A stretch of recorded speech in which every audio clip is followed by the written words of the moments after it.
They say Canadians are welcome everywhere. But is that really true in 2025?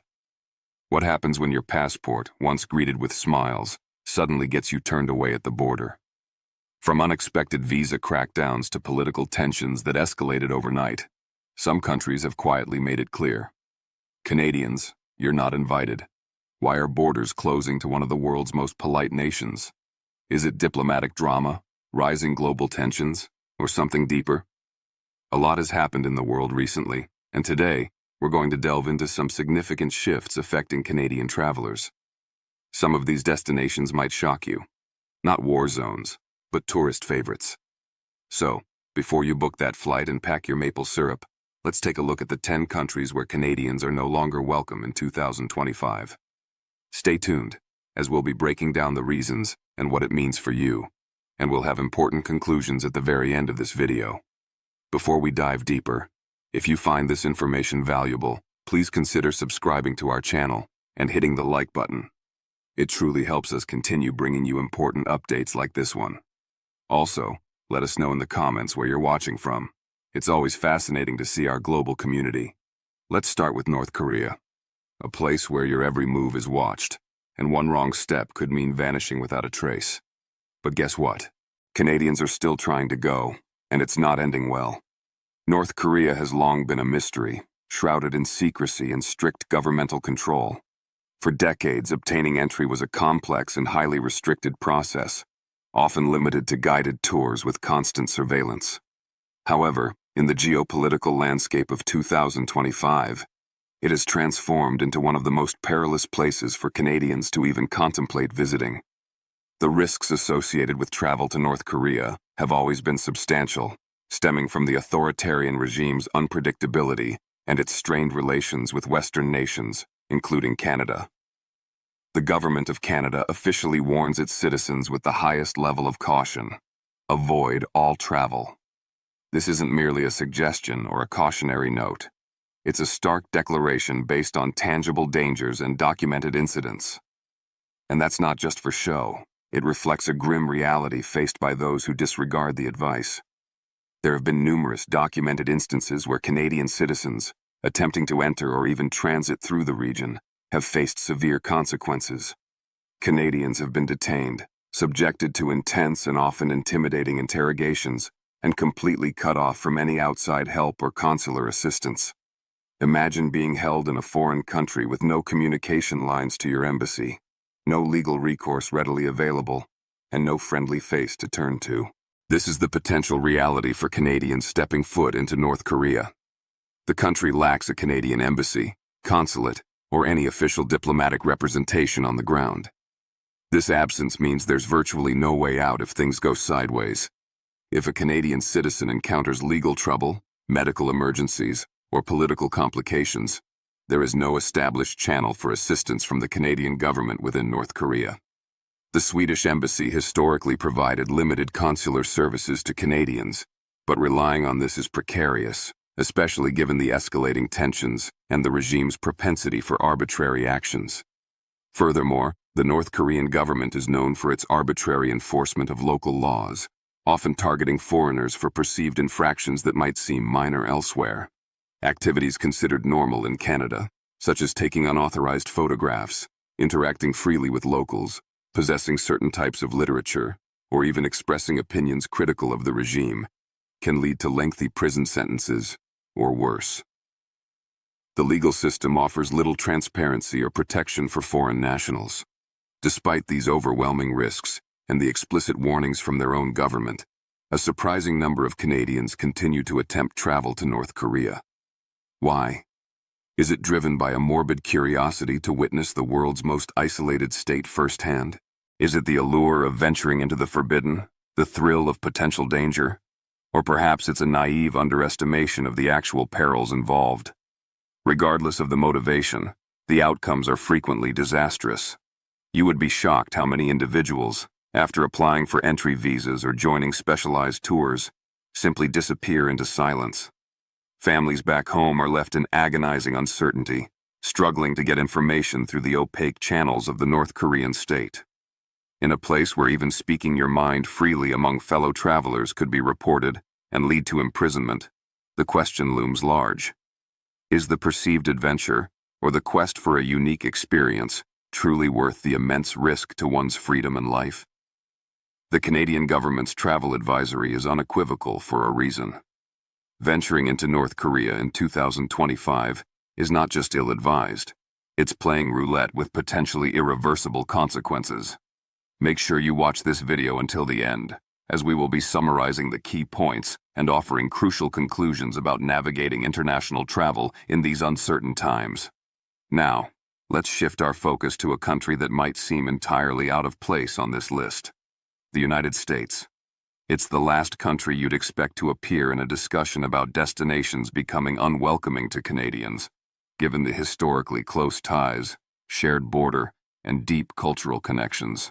We share the world's longest undefended border, economies deeply intertwined, and families spread across both nations. Yet, here we are. In the landscape of 2025, Canada's relationship with its southern neighbor has encountered an unexpected and troubling snag, creating hurdles and anxieties for certain Canadian travelers. This isn't a blanket ban, of course, but specific groups are finding entry increasingly difficult and fraught with uncertainty. The challenges are particularly pronounced for academics, journalists, and perhaps most unsettlingly, those who simply look suspicious based on vague criteria or profiling by border officials. Canadian university faculty associations have issued warnings to their members, advising against non-essential travel to the U.S. This cautionary stance stems directly from alarming reports of Canadian academics being subjected to detainment, aggressive questioning regarding their research or political views, and, in some cases, outright denial of entry without clear explanations. Imagine a professor heading to a conference being interrogated for hours about their academic work or personal beliefs, only to be turned away at the border. Similarly, Canadian journalists covering sensitive topics or those critical of certain U.S. policies have reported facing heightened scrutiny and delays. The very individuals whose work often bridges understanding between the two nations are finding themselves under a cloud of suspicion. You might think your Canadian passport, a symbol of a friendly neighboring nation, protects you from such treatment. You might assume that crossing the border for a conference, research, or even a simple visit should be straightforward. But what if it doesn't guarantee smooth passage anymore? What if being Canadian, a nationality once met with easy entry, isn't enough to shield you from suspicion or arbitrary decisions at the border? The reality in 2025 is that border agents in the United States now wield sweeping powers. They can search electronic devices like laptops and phones without a warrant, seize materials they deem questionable, and send people back across the border, often without providing a clear, justifiable reason for the denial of entry. You'd be shocked how many Canadians have experienced this firsthand.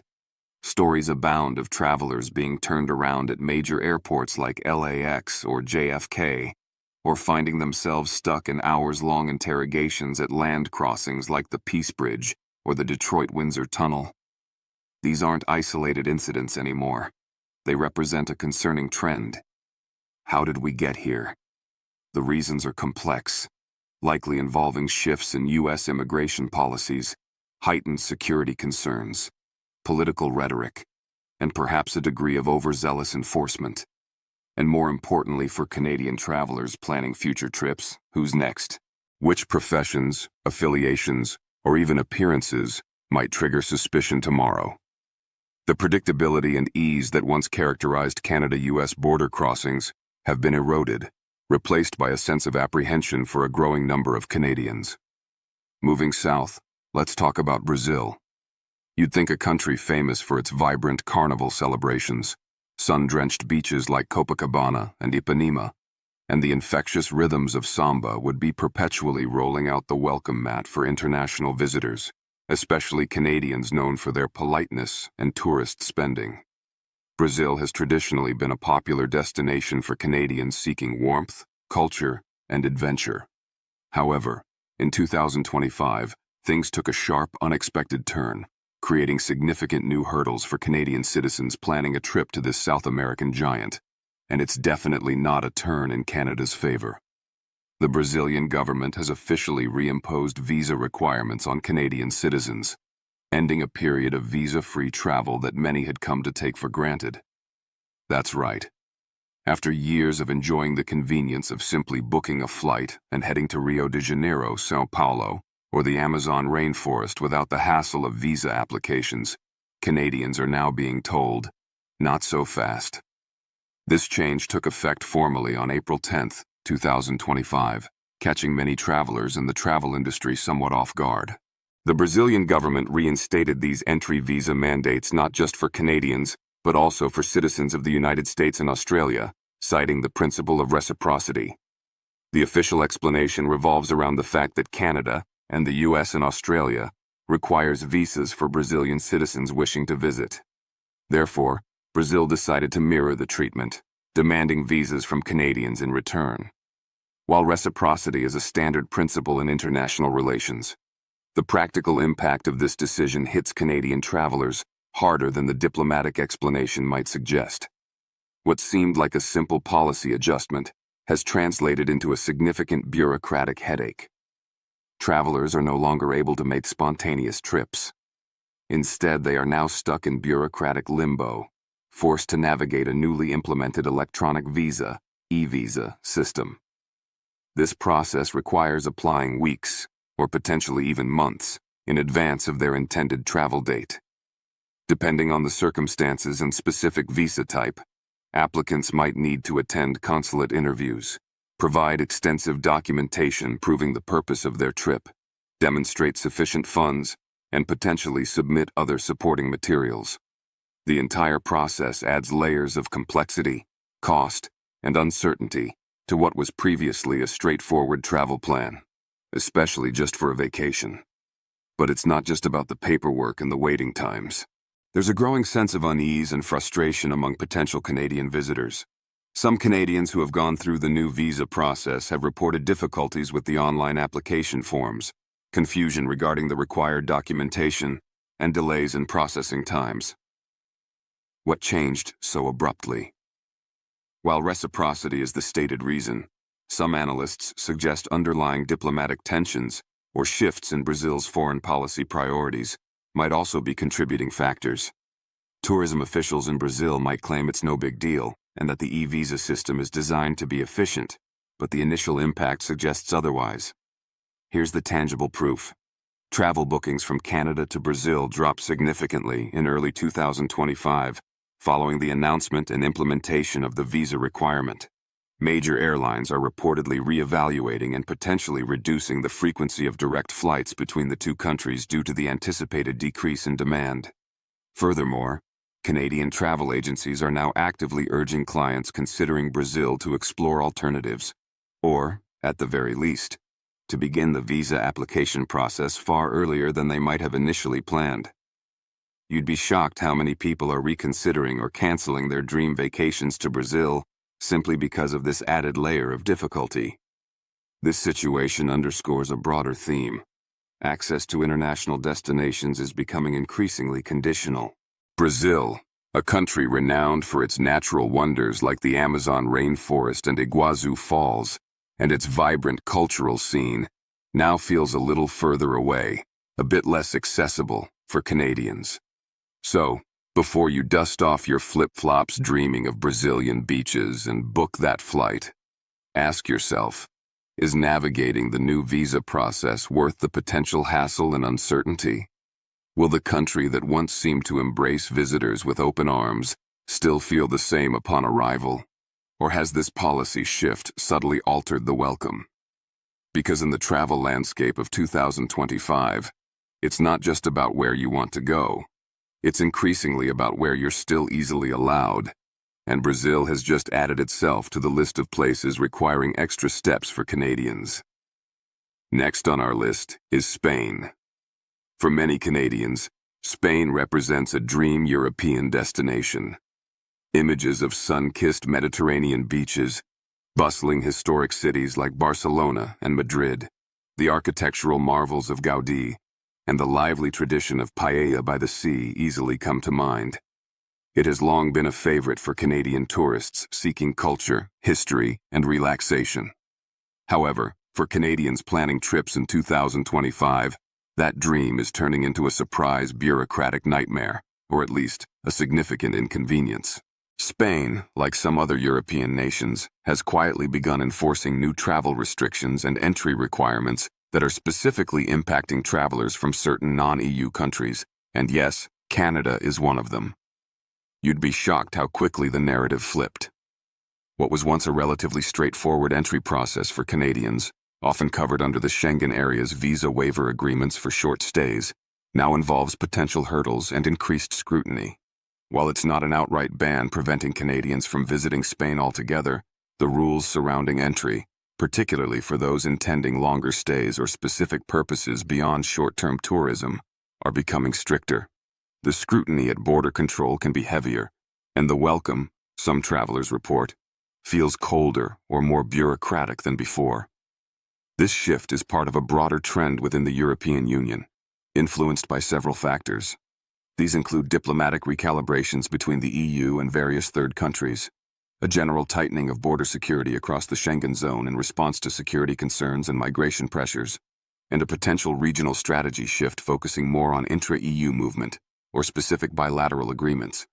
Spain, as a major entry point into the EU, is implementing these changes, and Canadian passport holders are caught in the crossfire.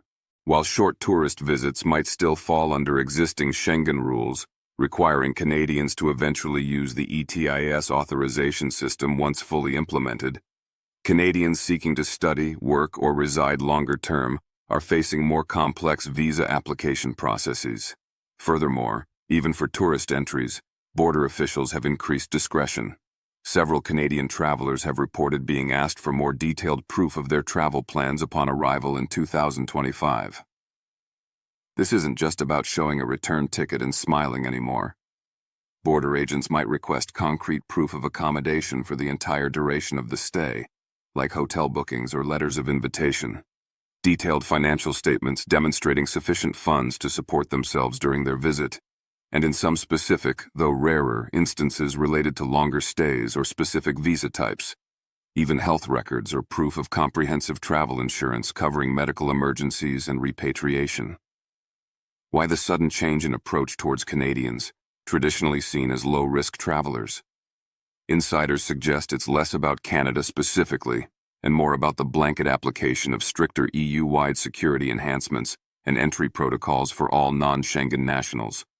However, others whisper about behind-the-scenes political trade-offs and negotiations happening within the EU that might indirectly affect countries like Canada. Here's the real question this raises for Canadian travelers.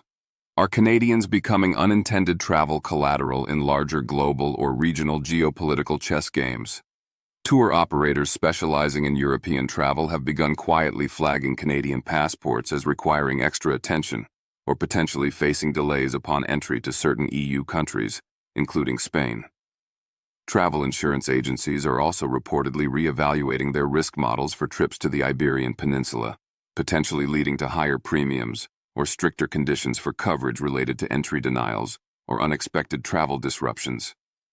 So, if you're planning that idyllic Spanish getaway, still think it's just a simple European vacation? Think again. If your passport says Canada, be prepared for potentially more questions, a greater need for thorough documentation, extra lines at immigration, and in some unfortunate cases, the possibility of being denied entry altogether if your paperwork isn't perfectly in order or if you raise suspicion for reasons unclear. This is the new reality for navigating entry into Spain and potentially other parts of Europe for Canadians in 2025. Let's venture into a region known for its profound challenges. South Sudan. There are places where travel is merely inconvenient, perhaps involving bumpy roads or unreliable electricity. And then there are places where embarking on a journey could genuinely cost you your life. South Sudan, the world's youngest nation, born out of conflict and still struggling to find stability, certainly falls into the latter category. While it might appear on the world map, for Canadians contemplating travel in 2025, it is effectively off-limits due to extreme and pervasive dangers. The Canadian government's travel advisory for South Sudan is stark and leaves no room for ambiguity. Avoid all travel. This isn't a recommendation aimed solely at thrill-seeking adventure tourists or investigative journalists. This warning applies to everyone: business travelers exploring potential ventures, dedicated aid workers striving to alleviate suffering, and even seasoned globetrotters with extensive experience in challenging environments. The message is clear: do not go. Why such a definitive and severe warning? South Sudan isn't just dealing with the aftermath of conflict, it remains deeply embroiled in it.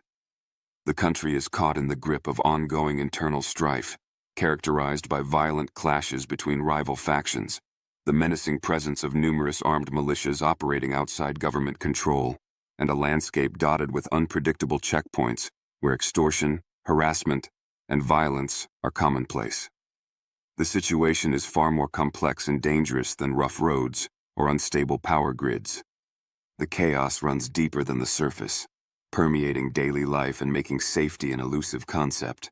Violent confrontations can erupt with little warning, political instability fuels uncertainty, and the rule of law is fragile at best. It's a landscape where basic security simply doesn't exist in many areas. You'd be shocked how quickly a seemingly routine trip to a local market or a drive between towns can spiral into a life-or-death scenario. Furthermore, adding to the peril, Canada has no embassy or consulate presence within South Sudan. This means that if a Canadian citizen encounters trouble, be it a medical emergency, arbitrary arrest, or getting caught in crossfire, there are extremely limited options for assistance. Local authorities are often unable, or sometimes unwilling, to provide protection or support to foreign nationals. Your home government, despite its best efforts from afar, cannot guarantee help or safe passage out. Essentially, if you venture into South Sudan, you are profoundly alone. And here's the chilling reality. Reports from early 2025 confirmed a disturbing rise in attacks specifically targeting foreign nationals within the country. Humanitarian organizations have documented numerous incidents. Some foreigners have been detained without cause, others have been robbed at gunpoint, and a few have simply disappeared without a trace, their fates unknown. This isn't fear-mongering. It's documented reality based on reports from aid agencies and international observers operating under extremely dangerous conditions. What could possibly draw anyone, especially Canadians, to such a hazardous place? The motivations vary. Crucial oil contracts that necessitate on-the-ground presence, vital peacekeeping missions attempting to stabilize the region, or essential NGO work providing life-saving aid to vulnerable populations. But here's the critical catch. These roles, however noble or necessary, often do not come with adequate security protocols or guarantees of safety. Some Canadians have been lured into the country by what seemed like meaningful work or lucrative opportunities, only to find themselves trapped in active conflict zones or designated evacuation areas, unable to leave safely.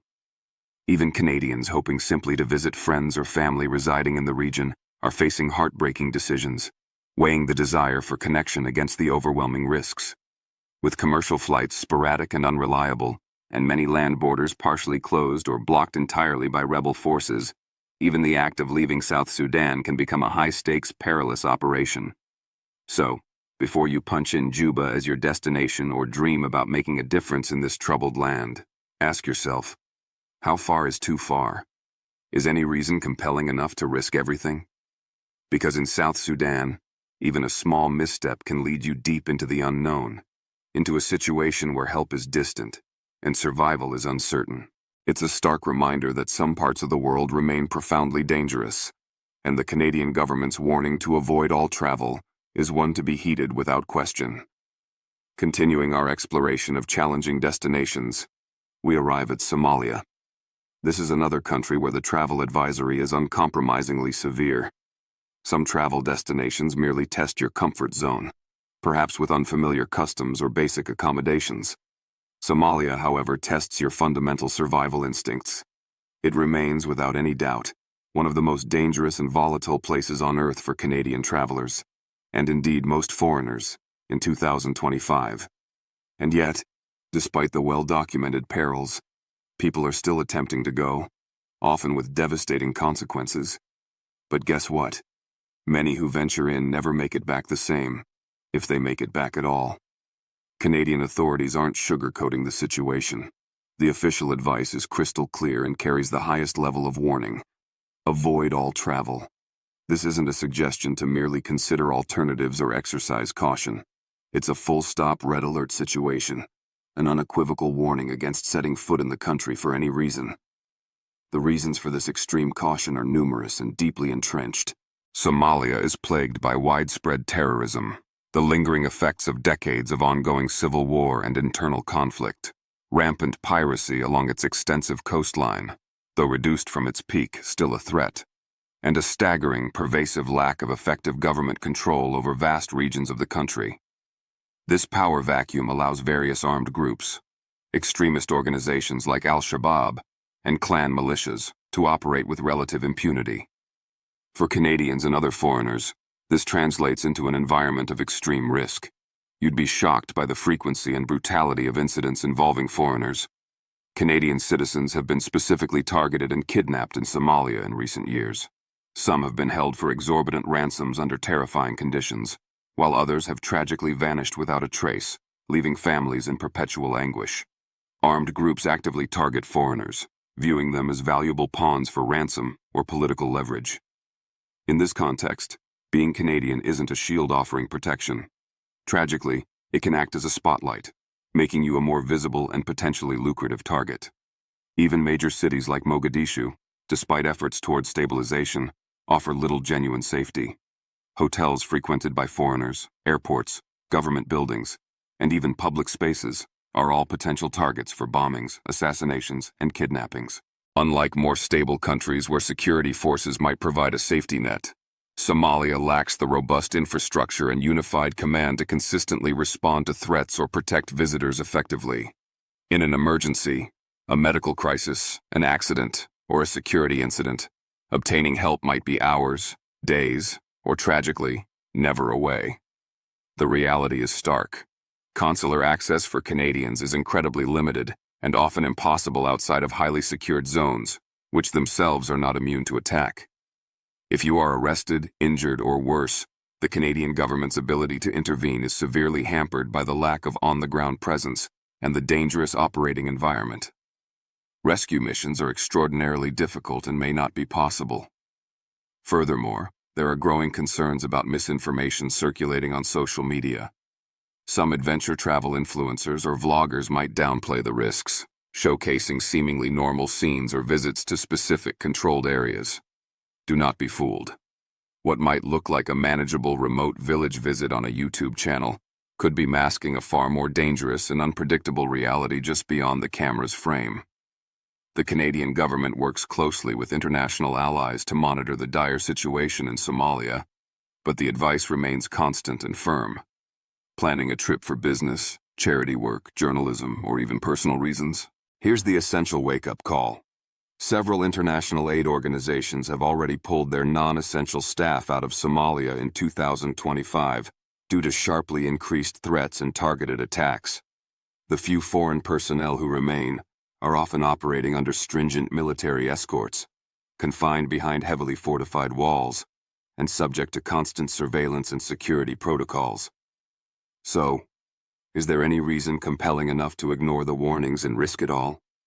Considering the documented kidnappings, the ongoing violence, the lack of consular support, and the explicit government advisory, the answer for any Canadian citizen in 2025 is a resounding no. Somalia remains a place where the risks overwhelmingly outweigh any potential reward or reason for travel. Our journey through hazardous destinations brings us to Syria. There's an undeniable history in the air, whispering tales from millennia past. Syria is home to some of the world's oldest continuously inhabited cities, like Damascus, and archaeological treasures that speak of empires and civilizations long gone. Thousands of years of history are etched into its landscapes and ruins. But beneath the layers of ancient ruins and cultural relics lies a present reality that is far more dangerous and complex than it might appear from afar. Syria remains one of the most hostile and unpredictable environments for Canadians, and indeed most Westerners, in 2025. It's crucial to understand that Syria isn't just a country recovering from conflict. In many ways, it is still deeply mired in it, albeit in a different, more fragmented phase. The devastating civil war has left indelible scars, bombed out cities that are mere shells of their former selves, a fractured system of governance with various regions controlled by different factions, the persistent presence of roaming militias with shifting allegiances, and a literal and figurative minefield of unexploded ordnance and deep-seated political tensions. This complex and volatile situation makes the country nearly impossible to navigate safely for outsiders. The Canadian government, reflecting this harsh reality, issues a clear and serious warning. Avoid all travel to Syria. This advisory is not issued lightly. You'd be shocked how many people still attempt to travel, perhaps chasing family ties, driven by humanitarian efforts, or compelled by a sense of connection to a land that once thrived. However, the dangers they face are immense. Even Canadians with Syrian heritage or dual citizenship face significant risks, including the possibility of arbitrary detention, harassment, or being conscripted into military service by various controlling factions. What they find, instead of a welcoming return, is often a patchwork of armed zones controlled by the Syrian government, rebel groups, extremist factions, or foreign powers, where a Canadian passport means very little in terms of protection and might even make you a target of suspicion. In 2025, while large-scale frontline battles may have subsided in some areas compared to the peak of the war, the country remains incredibly dangerous. Aerial strikes by various international actors still occur.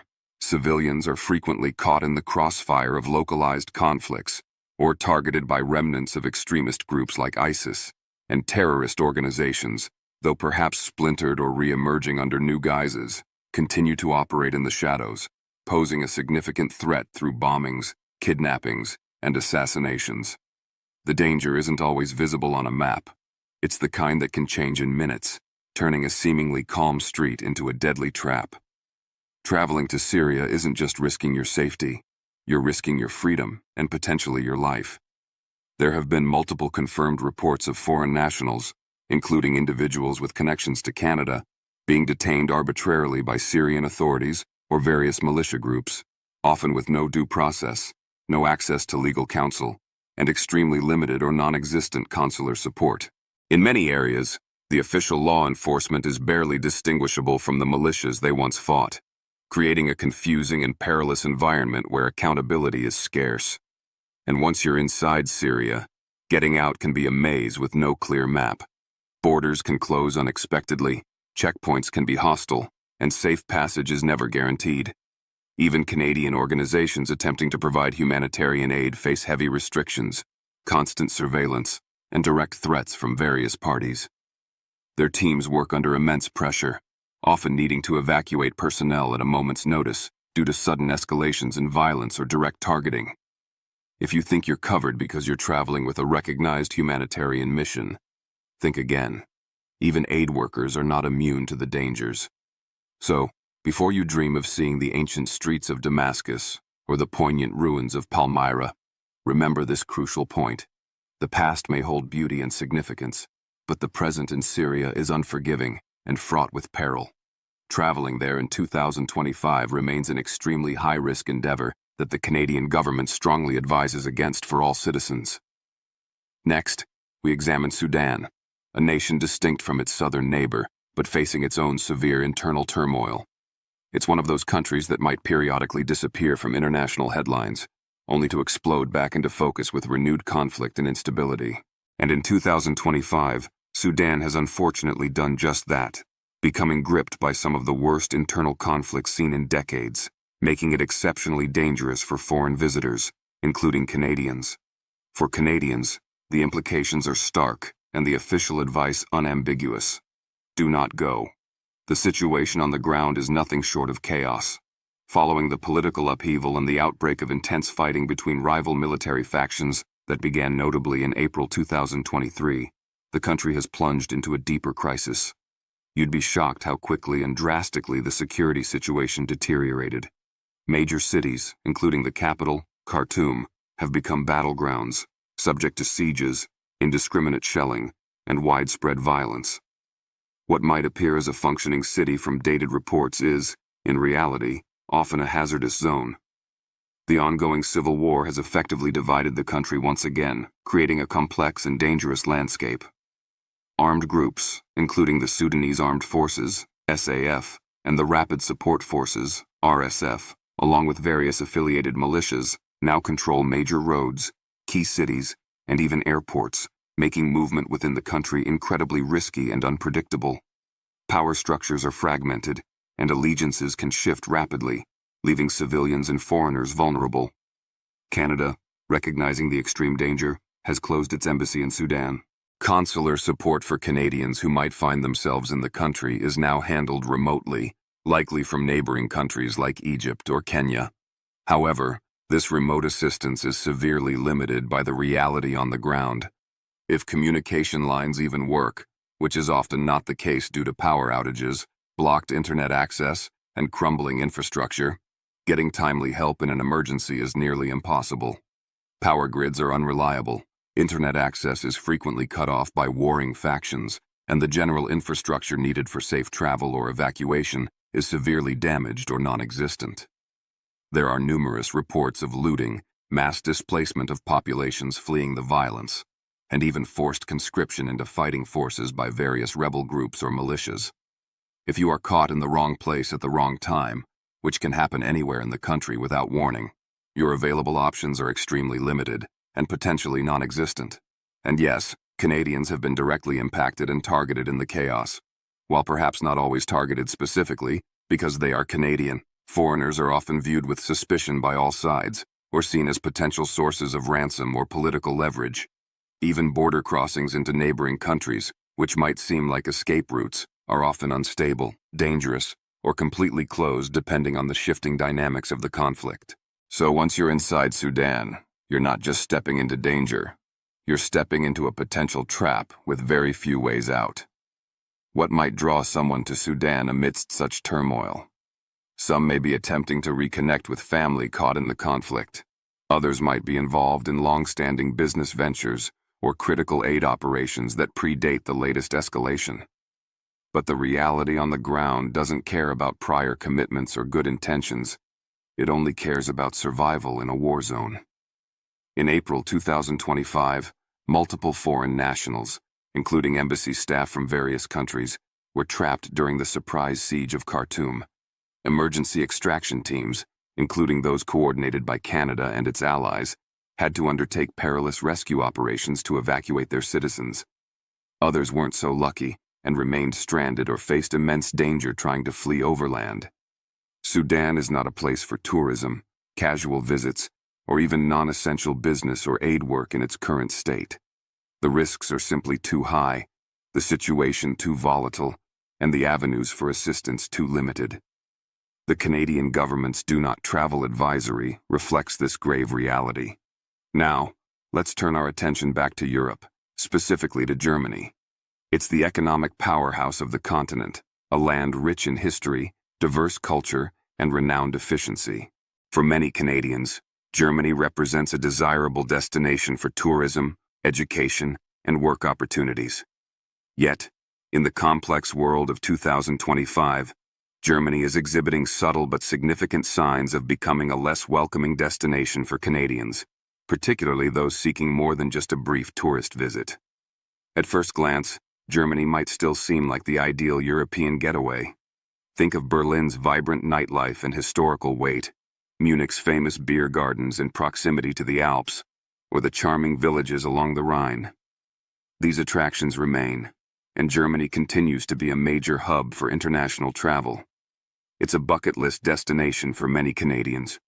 However, if you dig a little deeper beneath the surface, you'll uncover shifts happening in 2025 that are making entry and longer stays more challenging. You'd be shocked to learn that Germany, a place historically open to skilled workers and students, has begun tightening its immigration and travel policies, particularly for non-EU citizens, including Canadians. While it's certainly not comparable to the dangers in conflict zones like Sudan or Syria, the once easy passage into the country for longer-term purposes now comes with more bureaucratic hurdles and increased scrutiny. Universities that once enthusiastically welcomed Canadian exchange students and researchers with open arms are now becoming more selective in their application processes, sometimes citing rising overall immigration quotas or resource constraints. Work visas, which used to be relatively straightforward for qualified Canadians in certain fields, now often involve more extensive documentation requirements, longer waiting periods for processing, and potentially more interviews, especially in highly competitive sectors like tech or engineering. In fact, Canada's own travel advisory for Germany in 2025, while not warning against travel itself, highlights these increasing challenges for Canadian citizens seeking to work or study, advising them to start application processes much earlier and be prepared for potential delays. What's driving this change? It's a confluence of factors. Germany, like much of Europe, is dealing with the integration challenges stemming from a large influx of refugees and migrants in recent years. This has put a strain on local resources, housing, social services, education, and has fueled political debates about immigration levels and border controls. Consequently, local resources are stretched thin in many areas. This has, unfortunately, resulted in rising social tensions in some communities, particularly around issues of economic opportunity and social integration. While Germany remains a generally safe and stable country, this undercurrent of tension exists. Furthermore, there's the financial aspect. The cost of living, especially in major cities like Berlin, Hamburg, and Munich, has soared. Rent prices are skyrocketing, making affordable housing difficult to find, even for Germans, let alone foreigners arriving for work or study. While the overall German economy remains relatively stable compared to some neighbors, the affordability of everyday life is becoming a significant issue, impacting the quality of life and potentially contributing to social friction. This financial pressure has also led to occasional protests and strikes in various sectors, which, while usually peaceful, can cause disruptions and contribute to a feeling of underlying volatility in certain regions, a stark contrast to the image of unwavering German order. So, Germany, known for its structure and stability, now feels like a subtly different place for some Canadians. It's a country where the famed stability is being tested by internal pressures, and the cost of visiting or staying has never been higher. Therefore, before you book that potentially cheap flight to explore Europe via Germany, ask yourself, is Germany still the easy, welcoming destination it once was, especially if you plan to stay longer than a typical tourist? Or are the bureaucratic hurdles and rising costs creating a new, less inviting reality for Canadians in 2025? From the intense dangers of South Sudan and Somalia to the surprising bureaucratic turns in Germany and Spain, the countries we've explored in 2025 highlight a world where travel for Canadians is becoming increasingly complex and, in some cases, perilous. What seemed like easy escapes or straightforward destinations are now fraught with risks, ranging from visa hurdles and heightened scrutiny to outright conflict and threats to personal safety. This underscores a crucial truth for Canadian travelers in this era. Knowledge is power, and staying informed is paramount.